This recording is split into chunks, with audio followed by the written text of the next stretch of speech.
욥이여, 이것을 듣고 가만히 서서 하나님의 오묘한 일을 깨달으라. 하나님이 이런 것들에게 명령하셔서 그 구름의 번개로 번쩍거리게 하시는 것을 그대가 아느냐? 그대는 겹겹이 쌓인 구름과 완전한 지식의 경이로움을 아느냐? 땅이 고요할 때 남풍으로 말미암아 그대의 의복이 따뜻한 까닭을 그대가 아느냐? 그대는 그를 도와 구름장들을 두들겨 넓게 만들어 녹여 부어 만든 거울같이 단단하게 할 수 있겠느냐? 우리가 그에게 할 말을 그대는 우리에게 가르치라. 우리는 아둔하여 아뢰지 못하겠노라. 내가 말하고 싶은 것을 어찌 그에게 고할 수 있으랴? 삼켜지기를 바랄 자가 어디 있으랴?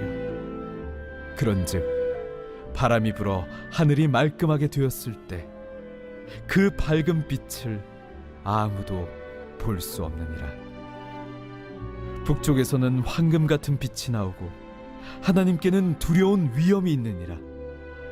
전능자를 우리가 찾을 수 없나니 그는 권능이 지극히 크사 정의나 무한한 공의를 굽히지 아니하심이니라.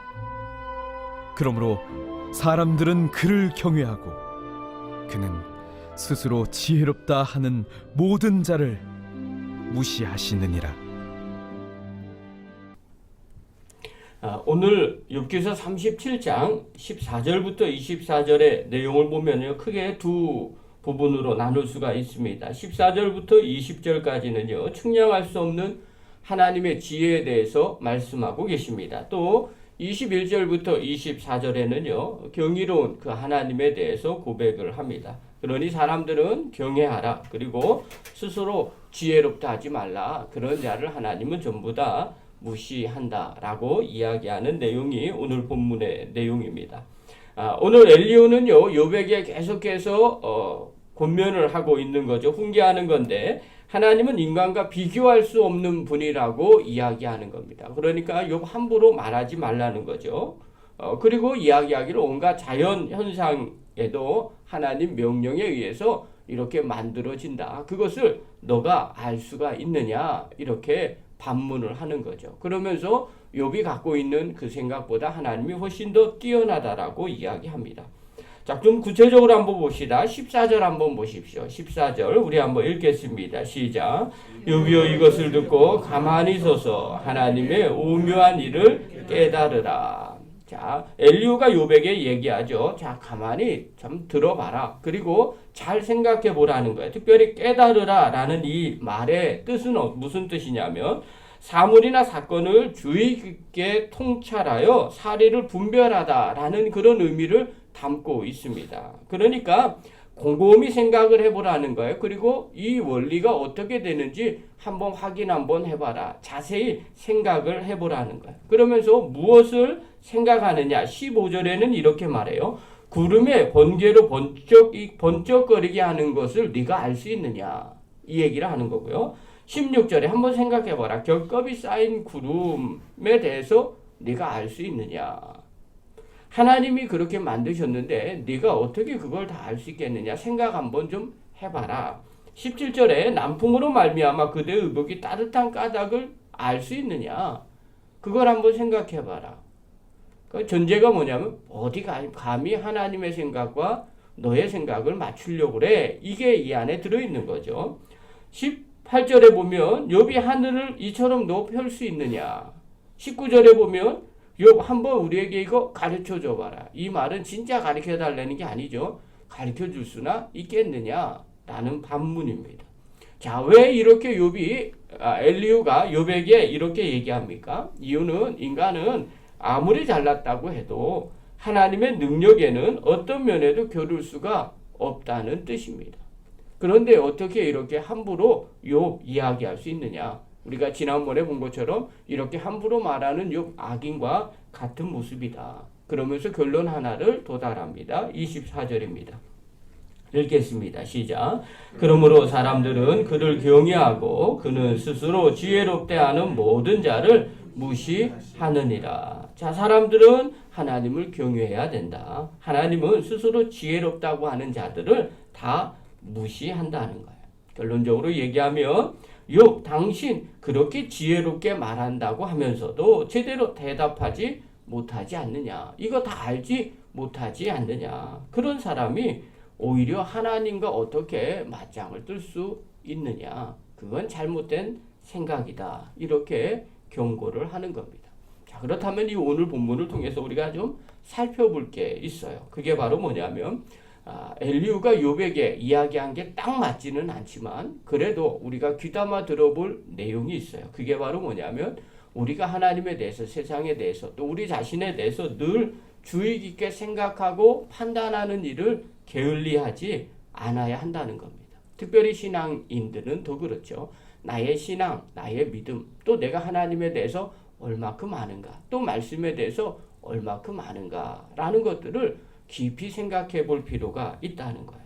의외로 많은 사람들이 하나님에 대해서, 신앙에 대해서 깊이 생각해 보지를 않습니다. 정말 내가 얼마만큼의 믿음이 있는가, 구원받을 만한 믿음은 있는가, 하나님 앞에 칭찬받을 만한 믿음은 있는가, 또 내가 세상에서 어떤 평가를 받고 있는가, 또 나의 갖고 있는 이 신앙은 어느 정도의 신앙인가, 스스로를 잘 뒤돌아보지 못합니다. 여러분, 이것을 자꾸 뒤돌아보지 않으면요, 결국에는 신앙의 진보가 일어나지 않습니다. 주변에 가끔씩 그런 분들이 있어요. 시간이 지나면 지날수록 더 믿음이 퇴보하는 분들이 계십니다. 그럴 때 보면 되게 안타깝습니다. 주변에서 그런 이야기를 들죠. 저분은 왜 신앙생활을 저렇게 할까? 정작 본인만 잘 모르죠. 주변 사람들은 다 그렇게 얘기하는데. 근데 이유는 뭐냐면 본인 스스로가 잘 알지 못하기 때문에 그래요. 자, 이렇다면 이런 반문, 저도 압니다. 이런 분이 간혹 계세요. 예, 맞아요. 그 안다는 건 진짜 성경에서 말하고 있는 안다는 게 아닙니다. 안다는 우리가 원어로 야다라는 표현을 쓰죠. 자기가 진짜 자기가 누구인지를 알면요, 삶의 변화가 일어나기 시작합니다. 우리도 가끔씩 그러죠. 옛날에 어떤 일들이 있어서 잘 몰라서 그런 거예요. 그런데 지식적으로는 알고 있다고 얘기합니다. 그러나 그건 성경에서 말하는 진짜 아는 게 아닙니다. 진짜 아는 건 마음으로부터 확실하게 아는 거죠. 알면 반드시 변화가 일어나게 됩니다. 그렇기 때문에 우리가 신앙생활을 할 때도 마찬가지죠. 왜 저렇게 했을까? 왜 저렇게 신앙의 진보가 일어나지 않을까? 본인이 자기에 대해서 정확하게 알지 못하기 때문에 그렇습니다. 어떤 분은 그런 얘기하죠. 지옥 상관없어. 나도 다 알아. 그런데도 신앙생활을 안 합니다. 왜 안 할까요? 지옥이 진짜 뭔지를 모르기 때문에 그래요. 그냥 어렴풋이 알고 그냥 듣고 있는, 이성적으로 지식적으로 듣고 있는 걸로만 아는 거죠. 그게 성경에서 말하는 진짜 아는 게 아니기 때문에 그렇습니다. 그러므로 우리의 신앙도 마찬가지야. 난 이 정도면 잘 됐어. 뭐 이 정도면 괜찮아. 이렇게 생각하는 분들도 간혹 계실 겁니다. 근데 그것은 다르게 보면 자기 자신을 정확하게 모르기 때문에 그래요. 그렇기 때문에 신앙생활은 항상 갖고 있는 것이 뭐냐면요. 내가 어떻게 해야 되는지, 또 내 믿음이 어느 정도인지, 또 어떻게 해야 주님이 기뻐하는지를 늘 물어봐야 됩니다. 그래서 매일매일 성경 말씀을 보고 읽고 기도하는 이유가 바로 여기에 있어요. 사도행전에 보면요. 베레아 사람이 나옵니다. 성경에는 이렇게 말을 해요. 사도행전 17장 11절에 보면요. 베라에 있는 사람들은 데살로니카에 있는 사람보다 더 너그러워서 간절한 마음으로 말씀을 받고 이것이 그러한가 하여 날마다 성경을 상고하고 이렇게 표현합니다. 이들은요, 하나님의 말씀을 어떻게 받느냐? 간절한 마음으로 말씀을 받는다는 거예요. 간절한 마음이라는 것은요, 열심히 자진해서 준비되어서 이런 뜻이 들어 있습니다. 그러니까 베레아 사람들은요, 모든 준비된 마음과 그들이 할 수 있는 모든 열심을 다해서 말씀을 받았다는 겁니다. 말씀을 들을 때도 그런 말씀, 그런 자세로 듣는 거죠.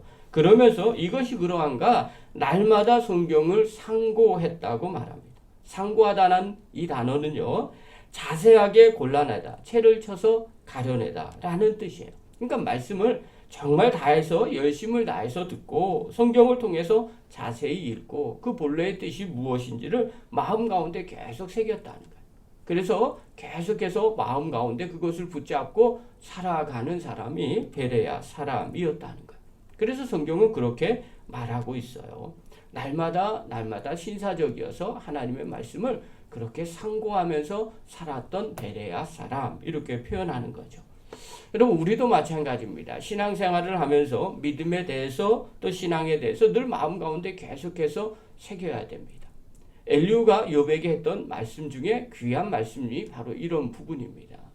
너가 정말 다시 한번 뒤돌아보고 이 자연을 통해서 하나님이 일하시는 것들을 생각해보고 판단 좀 한번 해봐라. 그러면 너가 어떤 생각을 가져야 되는지 또 하나님이 어떤 분인지를 알게 된다는 거죠. 우리가 이런 자세로 신앙생활을 한다면 그리고 말씀을 받아들인다면 그리고 또 우리의 믿음과 우리의 신앙을 점검한다면 그 사람은 반드시 옥토에 심겨진 밭이 될 수 있습니다. 그렇게 마음밭에 옥토가 된 마음밭에 심겨진 씨앗은요 30배, 60배, 100배 귀한 열매가 맺혀지게 되더라는 거예요. 그러므로 사랑하는 귀한 성도 여러분, 또 영상을 보시는 귀한 성도 여러분, 늘 마음 가운데 새기시기를 바랍니다. 우리가 내 믿음이 얼마큼 있는가, 또 내 믿음이 하나님 앞에 어떤 평가를 받고 있는가, 또 내 신앙은 어떤 신앙인가 늘 주의 깊게 살피십시오. 그리고 생각하시고 또 판단하십시오.